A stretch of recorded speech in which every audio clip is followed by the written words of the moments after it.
Olá, seja muito bem-vindo, você que nos acompanha de todas as partes do Brasil e do mundo. Tá no ar o Mata-Mata com Evair desta quarta-feira. Hoje é dia 15 de outubro de 2025. Eu sou Rafael Tomazetti, nós vamos juntos pela próxima hora. Eu, você, Evair Paulino, Janaína Carvalho. Tem muita informação porque hoje volta o Campeonato Brasileiro.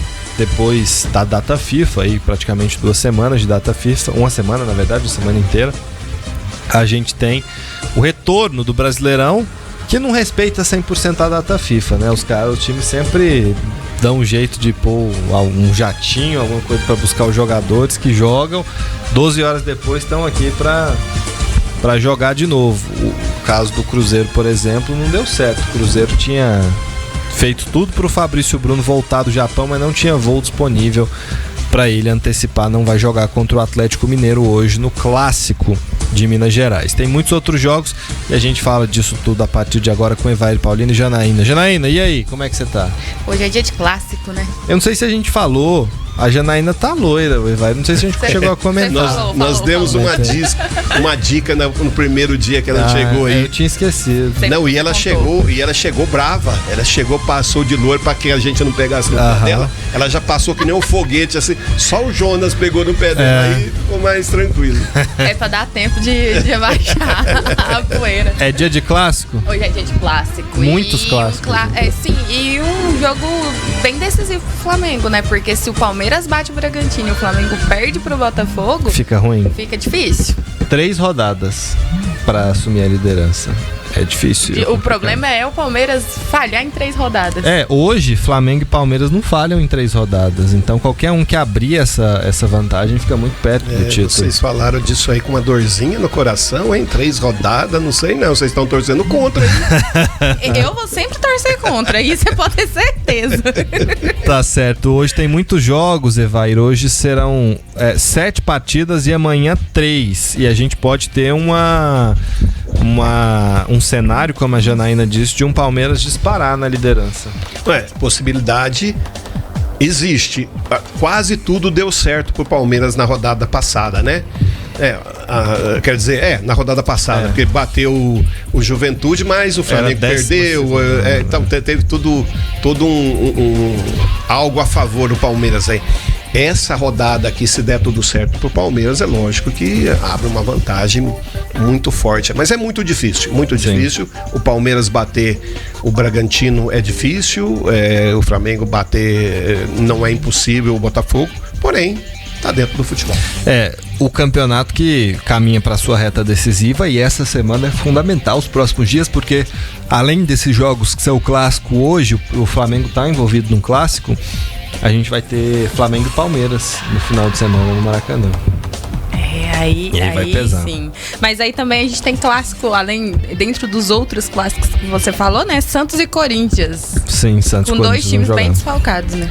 Exato, eu vou trazer agora a lista dos jogos dessa rodada, que começa hoje, a 28ª rodada do Brasileirão. Vale lembrar que nós ainda temos 10 times com um jogo a menos. Palmeiras, Flamengo, Bahia, Fluminense, Ceará, Atlético Mineiro, Internacional, Santos, Fortaleza e Sport. Todas essas equipes têm um jogo a menos. As demais, que eu não citei aqui, já estão com os 27 jogos, estão dentro do cronograma do Brasileirão. A 28ª rodada começa às 7 horas da noite no Allianz Parque com Palmeiras e Bragantino. Tem Botafogo e Flamengo do Newton Santos. 8 da noite no Maião tem Mirassol e Internacional.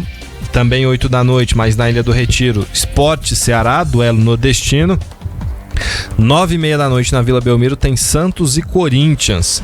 Também nesse horário, na Arena MRV, Atlético Mineiro e Cruzeiro. Ainda 9h30 da noite no Castelão tem Fortaleza e Vasco. Amanhã, 7 da noite, tem Grêmio e São Paulo na Arena do Grêmio. No Maracanã, às 9h30 da noite, o Fluminense recebe o Juventude. E também nesse horário, no Barradão, o Vitória faz o clássico com o Bahia. Tem Bavi amanhã, um Bavi importantíssimo para as duas equipes, no caso do Bahia na briga pela Libertadores, no caso do Vitória contra o rebaixamento. Rodada pegando fogo, hein? Muitos jogos bons. Já tô escolhendo os jogos aqui. Palmeiras 19 horas, Cruzeiro e Atlético Mineiro 21h30. Nossa, você não vai ver o Flamengo 19h30. Dá uma passadinha ali O Flamengo. Não precisa passar lá, vai ficar secando. Não precisa. Já que a gente tá falando disso, o Botafogo tá numa situação delicada aí, né? Financeiramente, desde aquela questão toda da SAF. Ontem teve uma reunião dos conselheiros e participou dela o CEO da SAF do Botafogo, Tairo Arruda, que pintou um cenário um pouco complicado para o futuro do Botafogo, da SAF do Botafogo. Olha as situações que ele deixou claro nessa reunião com conselheiros. O fluxo de caixa do Botafogo é curto e, segundo ele, não é de hoje. A dívida é de mais de R$1 bilhão. O Botafogo tem trabalhado para aumentar receitas e diminuir passivos, disse ele. A Eagle deve 800 milhões ao Botafogo. Só o que a Eagle deve para o Botafogo... A Eagle só para explicar aqui, a Eagle é a empresa que o John Textor era sócio, que ele comandava o Lyon. Ele acho que ainda faz parte da Eagle, mas ele não é mais o acionista majoritário. E aí essa empresa que comanda o Lyon, o Crystal Palace, um time na Bélgica também, segundo o Tairo Arruda, deve 800 milhões de reais ao Botafogo, que é um dinheiro que daria para você praticamente pagar a dívida que ele afirmou que tem de R$1 bilhão. O Botafogo, segundo ele, precisa de 350 milhões de reais para ser competitivo em 2026. Também afirma que não sabe como o Botafogo vai finalizar 2025, porque só tem dinheiro até outubro. As soluções seriam antecipar receitas e tentar outras manobras financeiras. Que é algo bastante comum no futebol brasileiro. O Corinthians tem feito isso desde agosto. Isso é algo assim que no futebol brasileiro é aceito, e boa parte dos times do Brasil se recorre a esse recurso porque as dificuldades são grandes. A gente só não esperava que o Botafogo fosse um desses times, né? Parecia ser sólido a SAF do Botafogo. Bom, e aí depois ele foi questionado pelo site GE, porque repercutiu muito mal essas declarações dele na reunião, e ele negou que seja um cenário ruim. Quer dizer, ele negou que tinha saído primeiro sobre a reunião, que os conselheiros pegaram sobre a reunião, ele disse que não é bem assim não. Disse que ele afirmou que, como em qualquer clube do Brasil, o Botafogo tem dificuldade de caixa, isso não é novidade, e o clube sempre teve dificuldade de caixa e tem um time muito qualificado na área financeira da SAF que sabe lidar com esse problema. Ele garantiu que não vai faltar dinheiro para esse ano, e ele afirmou que não vai. A gente tem antecipações de Almada, John, Cuiabano, acabamos de fechar 2 patrocínios, não mexemos em nada do ano que vem, ainda tem muita receita, que contradiz o que surgiu na reunião. Aí ele complementou e disse que o caixa que o Botafogo precisa ainda depende de planejamento para 2026, que tem sido discutido, depende do apetite do investidor. É muito difícil falar qual é a dificuldade do caixa do Botafogo quando se tem essas discussões. Ele disse que deu um número porque gosta de dar respostas precisas e por isso citou os 350 milhões de reais entre venda de atletas e dinheiro de investidor, que seria um bom número para o ano que vem, mas ele afirmou que não é ele quem decide. O torcedor do Botafogo já abandonou o time esse ano, né? Tem sido públicos pífios lá no Newton Santos. Uma torcida grande como a do Botafogo, 5 mil, 6 mil pagantes nos jogos, é um número baixíssimo. Você vai assistir um jogo no Engenhão, tá completamente vazio. E agora, depois de uma fala dessa, olha só, eu acho que o torcedor do Botafogo quer saber mais de 2025 não, viu? O torcedor do Botafogo já não é assim... Muito acalorado, né? E tem 43, e tem a 3 pontos só do líder, né? Tá na briga e vai brigar pela quarto Exato. Libertadores. Hoje ele tá em quinto, tá 3 do Mirassol, como você disse. Que pode chegar a Libertadores, né? Sim. Ele joga na sua casa contra um time que se ganha moral, né? Demais. E assim, é uma dificuldade que o Botafogo tem tido esse ano. Parece que a SAF do Botafogo degringolou, porque você não via esse tipo de notícia da SAF do Botafogo.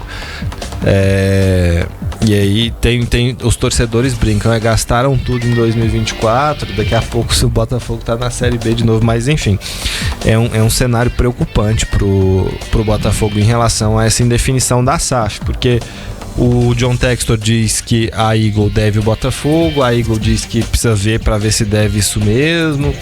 Certamente tem um meio termo aí, eles devem dever, mas não deve ser 800 milhões também, né? Porque certamente no meio disso tudo aí tem algum meio termo. E aí precisa resolver esse impasse.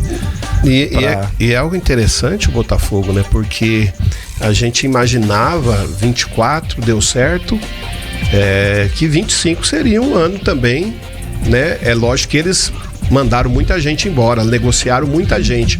Porém, a gente esperava um Botafogo assim, não que esteja péssimo na tabela, porém, é um time que a gente esperava que fosse brigar por título. Sim. Mas, olhando o ataque do Botafogo, a gente percebe que realmente é um time que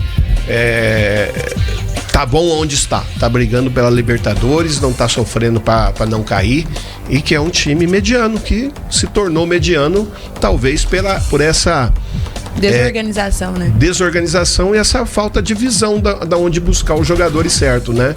Porque querer que o Arthur fosse o substituto à altura do Luiz Henrique, o Arthur que já tinha passado pelo Bragantino, tá indo bem, foi pro Palmeiras, já não era titular, então não é bem assim que funciona, né? Eu tô olhando aqui do elenco do ano passado do Botafogo, quem tem lá ainda hoje? O Barbosa, o Vitinho, o Cuiabano, que já não é do Botafogo mais, tá emprestado, já foi vendido, mas mantiveram. Marlon Freitas, quem mais? Tô puxando aqui na cabeça e dando uma olhada aqui na lista também. Basicamente esses aqui. Savarino não tava já em 24? Não, Savarino, né? Que quase saiu também. Botafogo que quase vendeu. Então são 5. Ele foi embora o artilheiro do time, foi embora Luiz Henrique, então é uma diferença muito grande de elenco, né? Não, olha só, do time principal do Botafogo, o time principal do Botafogo, eu vou fazer essa análise aqui depois do bloco, porque a gente tá sem tempo, no próximo bloco. Ele empolgou. O Jonas só olhou feio pra cá, pronto. É porque ele empolgou. O intervalo é rapidinho, daqui a pouco a gente volta.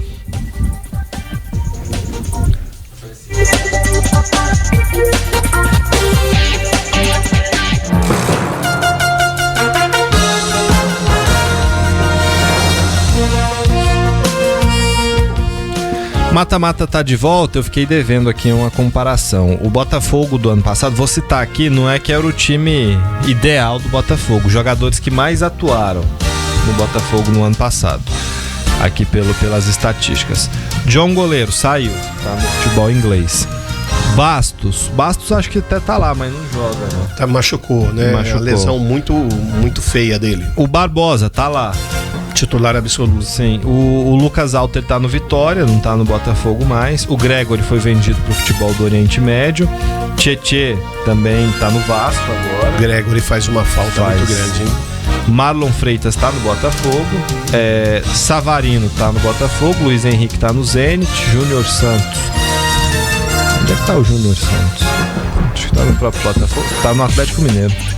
Júnior Santos fez o gol do título, tá lá no banco do Atlético Mineiro. Nossa, mas eu nem lembrava que ele tava lá no Atlético Mineiro. Pois é, tá meio foi contratado para ser o titular absoluto, mas não deu conta, né? E o Tiquinho Soares, que tá no Santos. Esse era são os jogadores que mais jogaram, não quer dizer que era o time. O Tiquinho Soares era reserva, né? Sim. Jogava o Igor. O Igor Jesus, que também saiu. Então, assim, do time que mais jogou no ano passado, quem tá lá no Botafogo à disposição pra jogar hoje é só o Barbosa e o Savarino. Só o Barbosa e o Savarino. Porque o Bastos tá machucado. Não, o Marlon também, né? E o Marlon. O Marlon é titular absoluto, capitão do time, é um cara imprescindível. O Botafogo foi imprescindível no ano de 24. Esse ano não faz uma boa temporada, mas é um jogador importantíssimo. Aí eu fico pensando como é que você se desfaz de um elenco campeão brasileiro e da Libertadores, que é um feito assim gigantesco em meses. Cara, então, inacreditável. E aquilo que aqueles que eles trouxeram não foi à altura, né? Sim. Essa foi uma diferença de Palmeiras para Botafogo, né? Uhum. Por mais que Botafogo tenha também dinheiro e espaço e conhecimento para trazer, não trouxe a altura. E o Palmeiras foi ali o tempo todo, também mandou muita gente embora, também negociou muita gente, mas trouxe e se enquadraram naquilo que também a troca de treinador atrapalha demais, né? Não, e também o Palmeiras tem uma linha de raciocínio, coisa que a gente não vê no Botafogo, né? Desde o treinador à escolha dos jogadores, e isso também é algo que atrapalha de uma forma bem agressiva o desempenho da equipe. E aí desanima o torcedor, desanima os investidores, quem acompanha. No clássico de hoje o Flamengo tem desfalques, Janaína. Estão fora o Wallace Ian e o Danilo estão suspensos. O Wallace Ian que foi procurar um coach, tá? Pra poder ajudar ele em relação ao comportamento dele dentro de campo. Não era um o mesmo que recuperou o Luiz Henrique. Do Botafogo? Do Botafogo. Mas não era melhor ele buscar um psicólogo, um coach? Eu também sou a favor dos profissionais especializados, mas talvez esse coach seja um psicólogo. Eu fico pensando assim, Luiz Henrique procurou um coach? Legal. Eu ia falar o que eu tava pensando, mas eu acho que eu não posso falar, não. Pode falar. Pode. Não, mas vocês já sabem, Não, mas aí o povo que ele se apresentou na seleção brasileira lá e tal. O Saul tá fora, também não joga hoje, tá com dores no tornozelo. De La Cruz vai ser poupado e o Alan também tá fora, além dos dois suspensos aqui no Flamengo. Mas o Flamengo tem um elenco. O Danilo e o Wallace Ian, que eu citei aqui, foram expulsos contra o Bahia. Mas o Flamengo eu foquei em contar que ele arrumou um coach e não assimilei a informação. Tem um elenco bom, não é tão problema assim. Olha só a provável escalação. O Pulgar volta a jogar, tá? É um retorno importantíssimo. Sim. Rossi, Varela, Léo Ortiz, Léo Pereira e Alexandro, Eric Pulgar, Jorginho e Arrascaeta. Você vê que você perde o Danilo, mas você não tem uma baixa. Você perde o Wallace. O Wallace era reserva, não joga como titular nesse time do Flamengo. Você perde o Saul, que vem muito bem, mas você tem o retorno do Pulgar. Você tá sem o De La Cruz, mas seu meio campo ainda tem Jorginho e Arrascaeta. Então é um time diferenciado. É isso que faz o Flamengo tá ali brigando por Brasileiro e Libertadores. Carrascal, Samuel Lino e Pedro. Samuel Lino tem sido muito cobrado. Ele começou muito bem, mas não conseguiu desencantar como a torcida esperava. Pelo investimento que foi feito nele, é o jogador mais caro da história do Flamengo. Ele tá deixando a desejar mesmo. Tá claro que tem que dar um tempo, mas né? Porque, momento. Por exemplo, o Vitor Roque também, a gente ficou bastante tempo aqui falando, né? Que ele não tava deixando a desejar, que ele não tava entregando o que foi pago, enfim. Agora, todo jogo, 2, 3 gols. Eu fico imaginando, deve ser muito complicado jogar em times assim como Flamengo e Palmeiras, se você não tiver realmente um treinador que te dá esse suporte, porque tem todo o período de adaptação. No caso do Vitor Roque, a gente falou muito aqui, ele é um cara de 20 anos que já passou por várias transferências. Começou no Cruzeiro, foi pro Atlético Paranaense, depois foi pro Barcelona, depois pro Betis e voltou pro Palmeiras.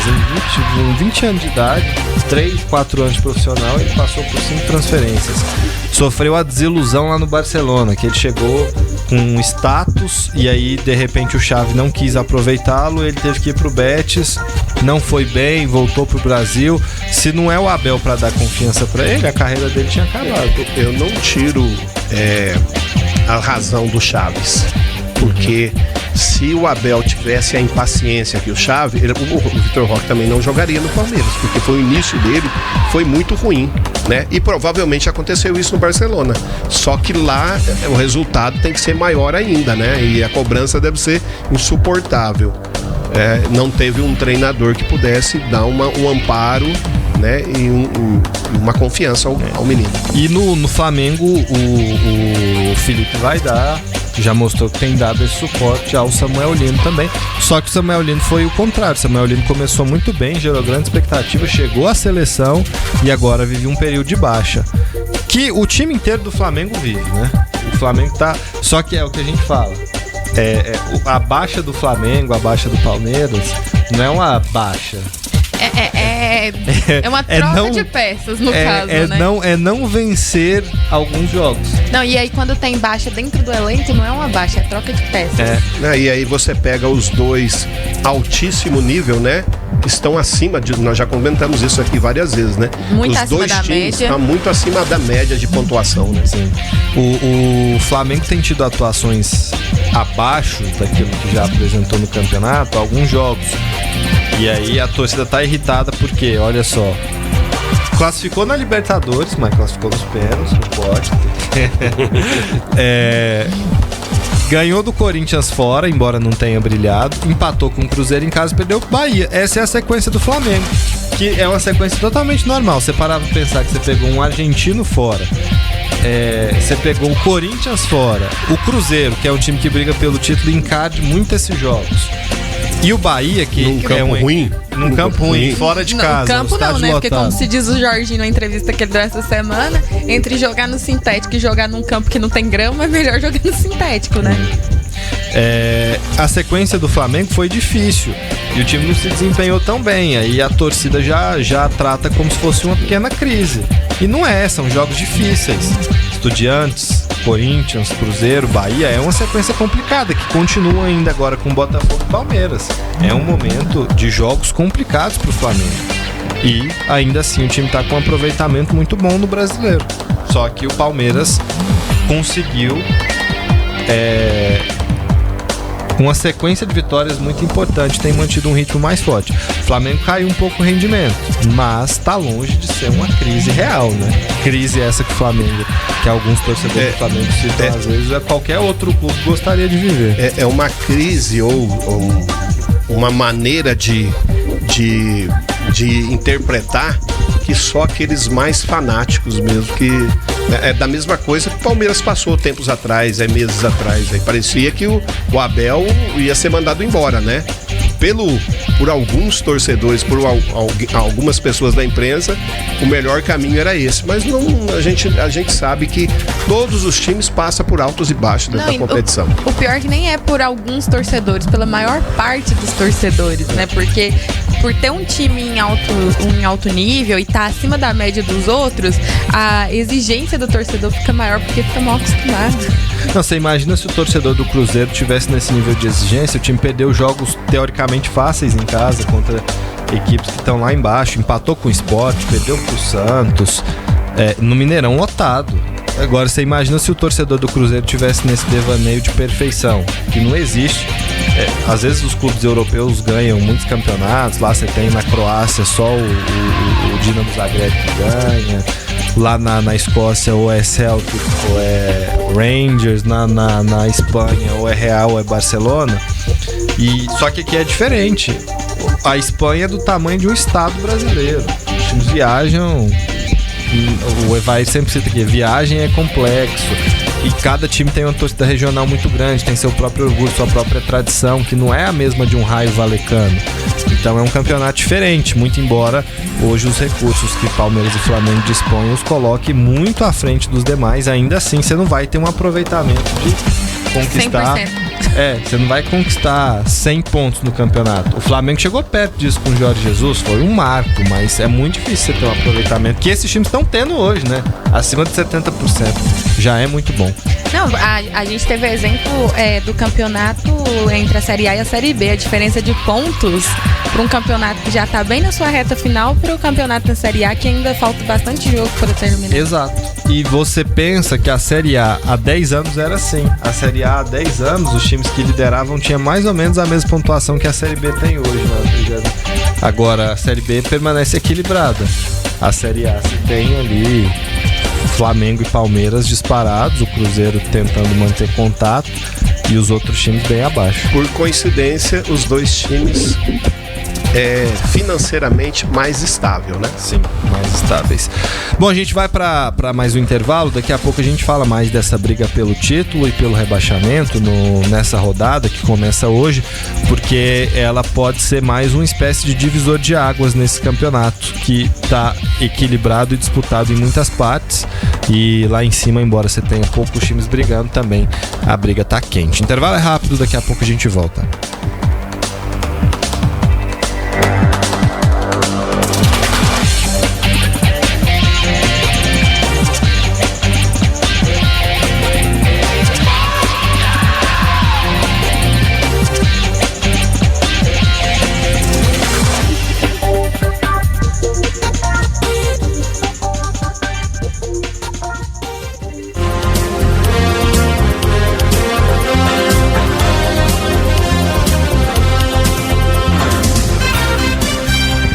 mata-mata tá de volta.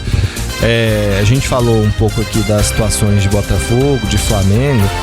Hoje tem clássico entre Atlético Mineiro e Cruzeiro, que são dois times em situações completamente opostas. O Galo numa temporada muito abaixo daquilo que projetava, embora tenha sido campeão mineiro. Vale ressaltar isso. E tem a chance de ser campeão da Copa Sul-Americana, que é no que o clube aposta para salvar, digamos assim, a temporada. E o Cruzeiro, por outro lado, está com a classificação muito encaminhada para Libertadores do ano que vem. A Raposa que voltaria a disputar esta competição continental, na qual tem 2 títulos, né? E o Fabrício Bruno não vai chegar a tempo, vai pro jogo. Eu acho que não precisa dele, não. Eu acho que... não precisa dele. Não, vai ser fácil o jogo? Precisa. Porém, assim, olha, a viagem são 25 horas, gente. 25 horas. Eu não sei se os aviões melhoraram, né? Os seus desempenhos. Na minha época, 25 horas de voo do Japão ao Brasil. Então é desgastante demais. Por mais que você está ali numa executiva tal, tá tranquilão, toma aquele remedinho para dormir, para tentar, mas mesmo assim o cansaço bate e o fuso horário aperta cada vez mais que você tá. Quanto mais você tá longe, mais quando você chega aqui, o fuso horário é extremamente desgastante. O Galo que tá sem Caio Paulista, Fausto Vera e Gustavo Scarpa esses daí estão pendurados. Eles não estão fora, não tem esse desfalque. Estão fora o Igor Gomes, o Vitor Hugo. E aí no departamento médico, o Alexander, o Coelho tá fora da temporada, né? O Júnior Santos, o Lianco, o Patrick e o Caio. O Cruzeiro, além do Fabrício Bruno para esse jogo, não tem o Sinistierra, que está tratando de um edema na coxa, o Matheus Henrique trata de uma fratura na costela, e o Fagner, desde aquela lesão que ele teve no embate com um jogador, acho, do Bragantino, não me lembro aqui agora, do Ceará. Ele, ou do, acho que foi do Ceará. Ele tá com a... Teve até uma treta aí, né? Foi. Você também tá gostando da treta, hein? Quando se trata de Fagner, sempre foi um cara bastante, às vezes, violento dentro de uma partida, né? Mas olha só. O que eu acho? É que ele sempre foi muito violento, e aí quando foi com ele fez todo um enredo, e por vezes a gente via, talvez pode não ser a intenção, não era a intenção dele, mas o que a gente via acompanhando os jogos é que ele fazia na maldade. E o que aconteceu com ele não me deu a sensação que foi na maldade, sabe? E aí ele virou todo aquele... Mas olha só, essa rodada, vamos imaginar o seguinte: o Palmeiras tem um jogo mais tranquilo entre os 3 lá de cima. Pega o Bragantino em casa. O Flamengo tem um clássico. Vai rindo, vai sorrindo. Se perder pro Bragantino, eu vou rir. Ele tá falando que é mais tranquilo, mas o futebol nunca é muito tranquilo. Isso aqui, né? É tudo teoria. E o Cruzeiro tem um clássico. Imaginemos que no melhor cenário pro Palmeiras ele vença e Flamengo e Cruzeiro percam seus jogos. O Palmeiras abriria para o Cruzeiro 9 pontos e ainda teria um jogo a menos que a Raposa. E para o Flamengo, time com o qual ele tem o mesmo número de jogos, ele abriria 6. Mas 2 rodadas de liderança garantida mesmo se perder. Por quê? Porque se o Flamengo ainda alcançar o número de pontos, tem menos vitórias. Mas aí você tá falando do sonho palmeirense, né? Isso aí é a rodada ideal pro Palmeiras. Eu tô quase começando a achar que o Tomazetti torce pro Palmeiras. Eu tô desenhando cenários aqui pra rodada. Agora, se o Palmeiras tropeça, empata e Flamengo e Cruzeiro ganham, aí a gente vai ter vamos pôr aqui um empate pro Palmeiras. O Palmeiras fica com 59, o Flamengo chega a 58 e o Cruzeiro a 55. Você volta a ter um campeonato muito acirrado. E aí o jogo entre as 2 equipes, Flamengo e Palmeiras, vai pegar fogo. Vai, porque aí sim então, esse jogo vai valer a liderança. Para os amantes do futebol, não para os torcedores de Flamengo e Palmeiras, mas para os amantes do futebol, o ideal seria isso, porque aí dava graça. Seria o Palmeiras tropeçar e o Flamengo vencer o jogo. Que aí teria graça pro jogo, o campeonato ia continuar concorrido. Eu vou continuar amando o futebol se der tudo certo pro Palmeiras do mesmo jeito. Tá certo. Pros amantes do futebol, com exceção aos palmeirenses. Mas o curioso é que a partir dessa rodada a gente já começa a olhar pro campeonato com esse olhar de definição. Porque agora, se qualquer time abrir 6, 9 pontos, é muito complicado. Seja o Flamengo, seja o Palmeiras, você imaginar que alguém vai conseguir tirar essa diferença. Não, é mesmo porque o Palmeiras depois pega o Cruzeiro em casa, né? Sim, o Palmeiras tem 2 confrontos diretos. Esses confrontos diretos vão definir isso aí, essas situações para Palmeiras aí, né? Sim. E tem que pontuar nesses jogos. O Palmeiras, assim, o ideal para ele é vencer hoje. Esquece o resultado dos outros times. Porque com essa vantagem que ele tá, ele pode até se dar ao luxo de sofrer uma derrota no Maracanã, se vencer hoje e permanecer na liderança. Só que, lógico, aí tem que vencer os demais jogos também. Mas o ideal pro Palmeiras o Evair fala muito de buscar um empate lá no Maracanã, pro Palmeiras seria perfeito. Sim, é o jogo assim que o Palmeiras, se bater o Bragantino hoje, é algo que ele tem que ir buscar, é um empate contra o maior rival que tá ali na briga. E lá embaixo, vamos ver se o Fortaleza engata ou não, né? Porque esse é o momento, né? Tá no mal me quer, bem me quer. O Fortaleza venceu o Juventude num confronto direto no estádio Alfredo Jaconi. Mas o Juventude também, né? Não tá se ajudando Sim. muito. É mesmo porque o Santos pega um jogo difícil pega aí, o né? Corinthians. E para buscar e sair desse abismo aí, tem que buscar o Santos. Tem. O Fortaleza e Vitória tem que buscar o Santos de qualquer maneira, porque então, é o mais próximo ali. E no cenário perfeito para eles seriam o Vitória e o Fortaleza ambos baterem suas partidas e o Santos perder o clássico, né? Apesar que o jogo é na Vila Belmiro, né? Sim. Então, mas o Santos também não jogando em casa, jogando fora, o desempenho tá ruim dos dois jeitos. Vamos ver o que o Santos apresentou alguma melhora no início do trabalho do Vojvoda, mas não firmou, sofreu sua primeira derrota. Eu acho que o grande problema e foi uma senhora derrota, um 3-0 rotundo. Eu acho que o grande problema do Santos hoje é a grande dependência do Neymar. Tudo que fica girando em torno de um jogador só, não só no Santos. Mas você fala em dependência em qual sentido? Porque a dependência técnica eu nem vejo isso hoje. Eu acho que é a dependência de pauta, ele ser o centro das atenções. Dependência emocional, parece, que dá a sensação que quando ele tá lá, por mais que o Neymar não tenha um grande desempenho na partida, parece que os outros jogadores se esforçam mais, sabe? Essa é a sensação que eu tenho. Apesar de ter tido vitórias sem o Neymar em campo, né? Bom, o Neymar tá fora desse clássico. O Neymar só volta a previsão em 3 de novembro, né? Em novembro.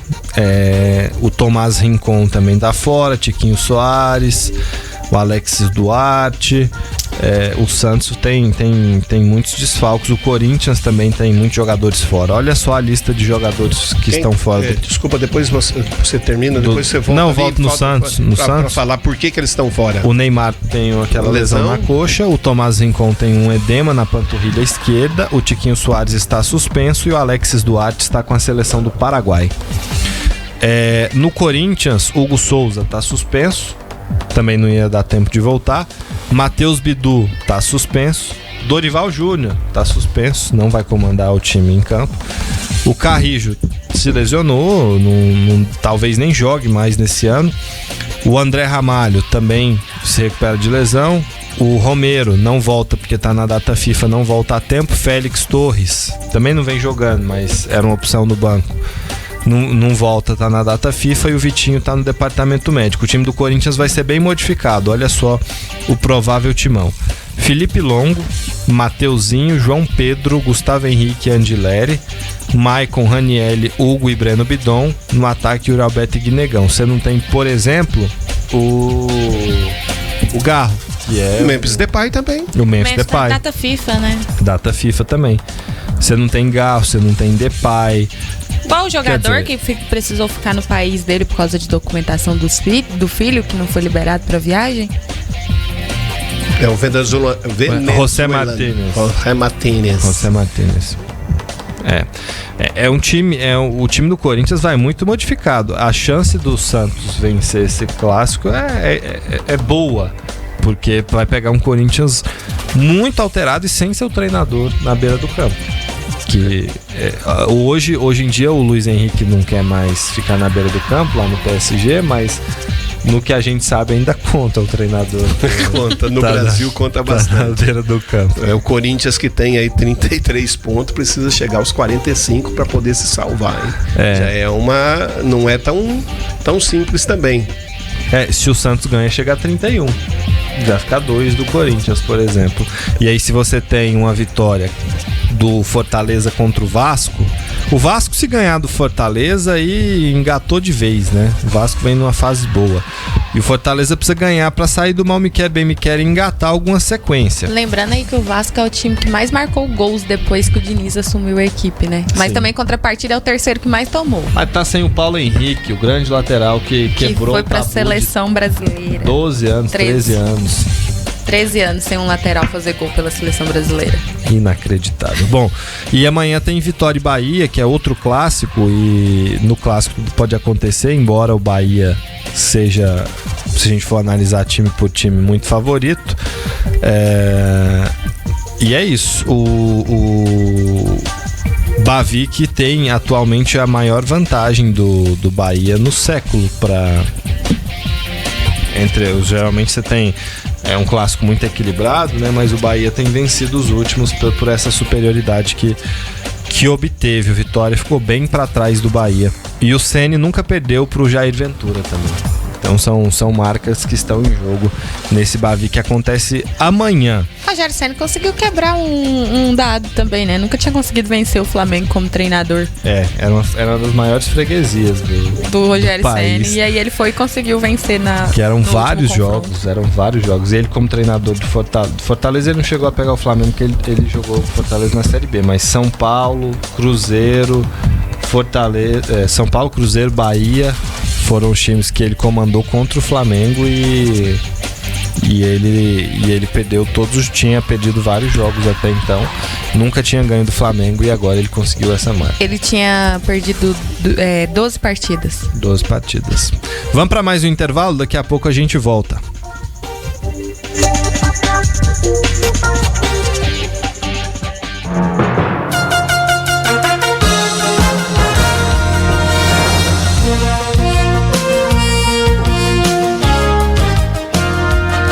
Bom, se hoje a Série A vai para a sua 28ª rodada, na Série B nós concluímos ontem a 32ª. Faltam só 6 rodadas para nós conhecermos 4 clubes que vão disputar a Série A do ano que vem, também os 4 que vão jogar a Série C de 2026.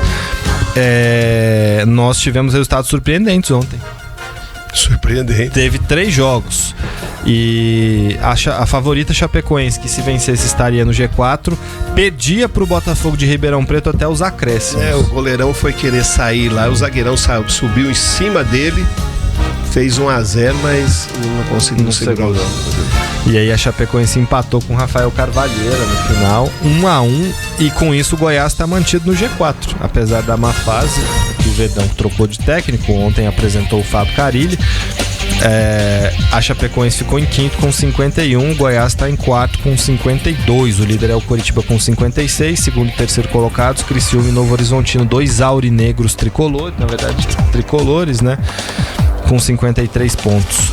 Briga muito equilibrada e todo mundo pode ser campeão, inclusive, desse G4, a diferença é bem pequena. Não, e até ali no... Só voltar aqui meu raciocínio. Deixa eu só citar o jogo enquanto você recupera aí, porque a outra surpresa foi o Atlético Paranaense empatar em casa com o Avaí e saiu atrás. Poderia ter perdido o jogo. Empatou com um gol de pênalti em casa. O Avaí que não tem mais nada pra fazer no campeonato. O Avaí que os 2 goleiros falharam. Atrapalhar os outros.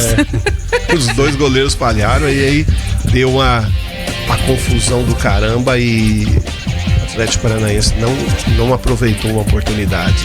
E caiu para a 7ª colocação com 49, 3 pontos já de diferença, faltando 6 jogos. Então, e olha só, Janaína. Agora eu consegui recuperar. Perdão, só vou concluir. Vai ter Atletiba. Próximo jogo, né? No final de semana. Meu Deus do céu.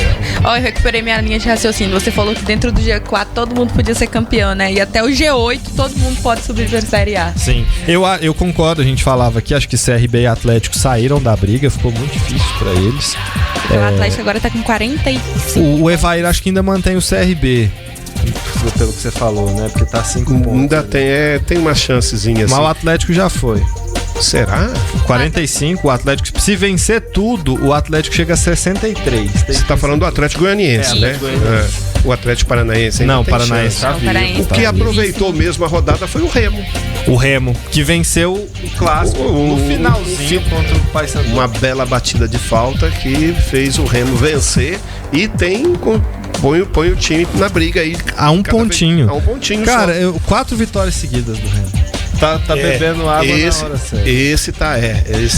A sede dele tem sido maior que a dos outros nesse momento importante. O Atlético Paranaense também deu uma engrenada, só que agora parece que 3 jogos sem vencer, 2 derrotas e um empate. Conseguiu pegar uma sequência de 6 ou foi 7 jogos consecutivos vencendo? E aí agora 3 rodadas seguidas já sem conseguir vencer. E assim, olha só, o Atlético pega o Coritiba fora de casa, é um clássico, e o Remo vai pegar o Atlético em casa. Tem tudo pra ganhar. Se o Remo ganha esse jogo, eu acho muito difícil. Ele vai passar o Goiás ou a Chapecoense, porque os dois vão fazer um confronto direto. É que o Goiás pega a Chapecoense agora na sua casa, né? Então, o Remo vai passar um dos dois. Sim. E se os dois empatarem e o Remo ganha, ele passa os dois. Se tiver empate nesse jogo. E aí ele pode torcer aí, por exemplo, por um tropeço do Novo Horizontino, que joga fora de casa contra o Amazonas, e do Criciúma, que vai pegar o Avaí num clássico em Florianópolis, na ressacada. O Avaí já não deu moleza pro Atlético Paranaense, não deve dar pro seu rival. Então, o Remo tem grande chance de acesso. O Avaí que tá tranquilão, né? Tem 44 pontos, tá sossegado, tá jogando tranquilo, não cai, não sobe e tá tranquilo ali. Tem essas rodadas aí só pra atrapalhar os outros. Sim, exatamente. Mas tá emocionante, porque por mais que você considere, por exemplo, o Novo Horizontino favorito contra o Amazonas, não dá pra você cravar que o Novo Horizontino vai ganhar. Você não pode julgar o que vai acontecer num Atletiba, num Avaí Criciúma. O único jogo que eu me arriscaria aqui com mais certeza seria uma vitória do Remo contra o Atletiba. De resto... Que joga dentro da sua casa também. Exato. Será? A Série B tá tão imprevisível. Mas a gente poderia até cravar o Goiás aqui, mas o Goiás vem numa fase que você não sabe dizer, vai bater, assim, vai ganhar de 1-0. Acho que mudou o treinador, mas... A principal questão é justamente ter mudado o treinador, porque a gente não sabe se ele vai conseguir, em tão curto tempo, mostrar resultado, né? Essa é a grande incógnita aí do... E lá embaixo, o Paysandu pode chegar só a 44 pontos com essa derrota. Ele não alcança mais, por exemplo, já matematicamente à frente dele, do Atlético Goianiense para cima, em 10º, né? Teria que vencer todos para igualar a pontuação que hoje tem o Avaí. Basicamente, para sobreviver, o Paysandu tem que ganhar de todo mundo e ainda torcer um pouquinho. O Amazonas está muito perto também de ter o seu rebaixamento decretado. 2 times do norte do país, 31 pontos. O Botafogo de Ribeirão Preto, se tivesse vencido, dava um ânimo ali para a equipe, mas tomou um empate no final do jogo. 33 pontos, está a 4 da Ferroviária, do Atlético e do América Mineiro. E o Volta Redonda, que deu uma revivida com a vitória sobre o Atlético Goianiense, chegou aos 34, está a 3 da Ferroviária. Pode sair da zona de rebaixamento caso vença seu jogo contra o Operário no Paraná e a Ferroviária perca pro Paysandu. Aí que é difícil, viu? Porque o Paysandu tá muito mesmo mal. Porque o Operário também precisa bater, né? 39 pontos, não tá porque o Operário dormiu, o Operário tava bem, aí perdeu 4 jogos seguidos, o Evair. 4 derrotas consecutivas. É nesse momento aí que perdeu a chegada lá em cima, né? Tomar 4 derrotas da maneira que foi, vai brigar pra não cair. Se tivesse vencido 3 jogos, hoje tava na briga pelo acesso. Pelo acesso. 3 desses 4. É pra você ver como é difícil um campeonato da Série B. Muito complicado. Bom, e pra gente finalizar nosso mata-mata, ontem nós tivemos 5 seleções classificadas pra Copa do Mundo de 2026. Me diga aí, quais são? Então, você vai vir com aqueles times lá? Não, ontem tem alguns tradicionais. Tem alguns tradicionais. A começar, a primeira do dia foi a África do Sul, que volta à Copa pela primeira vez desde 2010, quando sediou o Mundial. Desde então a África do Sul estava fora e ontem confirmou sua vaga. Contou com a derrota do Benin para a Nigéria. O Benin liderava o grupo, aí seria uma seleção novidade, nunca jogou. Muita novidade. Benin. E vai jogar sua 4ª Copa do Mundo, a África do Sul. Nós vamos para a 23ª edição ano que vem. A África do Sul vai disputar pela 4ª vez. A segunda seleção a se classificar ontem, esse jogo eu assisti, foi um jogão. Catar e Emirados Árabes Unidos. Meu Deus. Você assistiu esse jogo? Assisti esse jogo. Não venha me dizer que você conhece algum jogador desse time. O Afif do Catar, o cara é bom, viu? Ele deu os 2 passes pros gols catares. Deixa eu contar pra vocês a história desse jogo. Meu Deus do céu. É repescagem da Ásia, né? E aí se tivesse o empate, os Emirados Árabes que nunca jogaram uma Copa, jogariam pela primeira vez. Quem vencesse, evidentemente, iria pro Mundial. Os Emirados Árabes jogaram 60 minutos só tocando bola. De lado, aqui, tranquilo. E aí o Afif entrou no jogo. O cara é bom. O cara é 10, joga 10 em qualquer time do Brasil. Brincadeira, mas ele é bom. Aí ele fez um cruzamento na cabeça do jogador, 1-0. Aí os Emirados Árabes os Emirados Árabes Unidos, que tem muitos brasileiros no time. Só ontem acho que eram 3 titulares, ainda tinha alguns no banco. E aí, depois, na pressão, mais uma cobrança de falta, o Afif deu outro passe perfeito, 2-0. E aí teve um jogador do Catar expulso com 45 do segundo tempo. O juiz deu 15 minutos de acréscimo, porque foi uma cera danada dos Catar, o pessoal do Catar jogando 15 minutos? Aí é duro, hein? Mas o pessoal do Catar, parou o jogo o tempo inteiro, foi até pouco. Jogaram um monte de coisa no gramado, teve que interromper o jogo. Tá vendo? Não é só o futebol sul-americano que faz essas coisas. E aí os Emirados Árabes diminuíram, tiveram 7 minutos para buscar o empate que levaria eles para a Copa. E tentaram, mas no final o Catar resistiu com um a menos nesses minutos finais e foi para sua segunda Copa, a primeira que ele se classifica direto, né? Porque da outra ele foi para a Copa sem passar pelas eliminatórias, porque era sede. Bom, aí uma seleção tradicional, a Inglaterra, a primeira europeia a se classificar, vai para sua 8ª Copa consecutiva, venceu ontem seu jogo e, como eu disse, era só ganhar que estava dentro. A Arábia Saudita também se classificou ontem, depois de um empate contra o Iraque, e tá na Copa, vai para sua 7ª Copa, a 3ª seguida. Costa do Marfim volta à Copa, primeira desde a Copa aqui do Brasil, em 2014, sua 4ª participação total. Venceu seu grupo. E o Senegal, que vai ser adversário do Brasil, também se classificou, vai para a 3ª Copa seguida. O Senegal, sua 4ª Copa no total. É uma seleção que tem crescido bastante na África. Por outro lado, Nigéria e Camarões, que são seleções tradicionalíssimas na África, uma delas no mínimo uma delas está fora, as duas podem ficar fora. Elas vão para a repescagem na África, só vai sair lá da África uma seleção. Na verdade vão sair 2. E essas 2 vão jogar a repescagem mundial ainda. Então é difícil que essas 2 seleções conquistem vagas. Então, ou Nigéria ou Camarões, que é a seleção africana que mais participou de Copa, devem ficar fora. Você queria que quem fosse? Das 2? Não tenho. Eu queria que fosse uma seleção que nunca jogou, tipo a República Democrática do Congo, que também tá na... Até nisso você gosta dos injustiçados, mas né? O Congo já não disputou o Congo antigo. Ah, sim, esse disputou. Eu lembro de ver o Brasil jogar contra Congo, contra esses times aí que a gente nunca vê no Mundial. A República Democrática do Congo ainda não. Bom, e você ia falar de Portugal, empatou. Que Portugal não conseguiu se classificar ainda.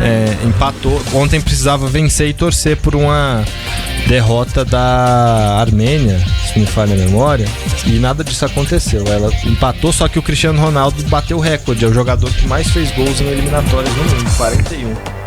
Passou... Foi quando ele fez agora contra a Alemanha? Não, agora, nesse jogo de ontem contra a Hungria. Ele fez 2 gols, bateu o recorde. E ele é o primeiro jogador que se tornar bilionário em dólares, né? Porque em real, por exemplo, é fácil. Ele é o primeiro e único, né? jogador de futebol. Merecidamente, né? Extremamente profissional. Um cara que fez por merecer em toda a sua carreira, né? Sim. Sempre foi muito focado, dedicado. Não tá classificado matematicamente ainda, mas estará na Copa, certamente. Evair, tchau pra você. A gente se vê amanhã. Forte abraço. Janaína, tchau pra você. Boa rodada hoje, né? Tchau, até amanhã. Gente, obrigado pelo carinho da audiência. Amanhã a gente tá de volta. Tchau.